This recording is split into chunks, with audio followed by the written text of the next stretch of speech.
ထမအဆုံးကျွန်တော်တို့အချက်ကီးကိုတဝက်အနေထားမှထားပြီးမှကျွန်တော်တို့လက်တန်းတစ်လုံးစာလောက်ဖော်မှာပေါ့နော်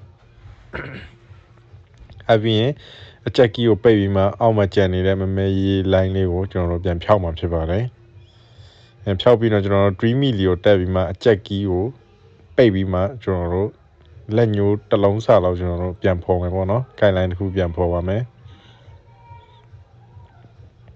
ပြီးတော့ကျွန်တော် 0.5 mili ကိုတက်ပြီးမှအချက်ကီးကိုတဝက်အနေထားမှထားပြီးမှအဲကျန်နေတဲ့မမဲ line လေးကိုပေါ့နော်ကျွန်တော်ပြထားတဲ့ line လေးကိုကျွန်တော်တို့ပြန်ဖြီးပါမယ်ပြီးရင်ကျွန်တော်တို့အချက်ကီးကိုပိတ်ပါမယ်ပိတ်ပြီးမှအဲ့ကအောက်က line ကမမဲလေးကျန်နေဟာကိုကျွန်တော်တို့ပြန်ဖြီးပါမယ်ဖြီးပြီးတော့ကျွန်တော်တို့ 4.5 mili ကိုတက်ပြီးမှအချက်ကီးကိုတဝက်အနေထားမှထားပြီးမှကျွန်တော်တို့အပေါ်မှာကျန်နေတဲ့ line ပေါ့နော်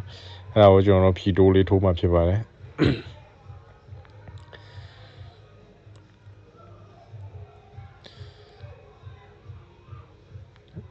အဲ့လိုဖြီတို့ထိုးပြီးတော့ရင်ကျွန်တော်တို့အချက်ကီးကိုပိတ်လိုက်ပါမယ်ပိတ်ပြီးမှအောက်မှာကျန်နေတဲ့မမဲ line လေးကိုပေါ့နော်ကျွန်တော်တို့ပြန်ဖြီထိုးပါမယ်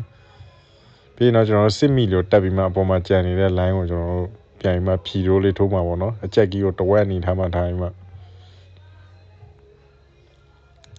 လိုထိုးပြီးတော့ကျွန်တော်တို့အချက်ကီးကိုပိတ်လိုက်ပါမယ်ပိတ်ပြီးမှအောက်ကမမဲလေးကျန်နေတဲ့ line လေးပြန်ထိုးပါမယ်နော်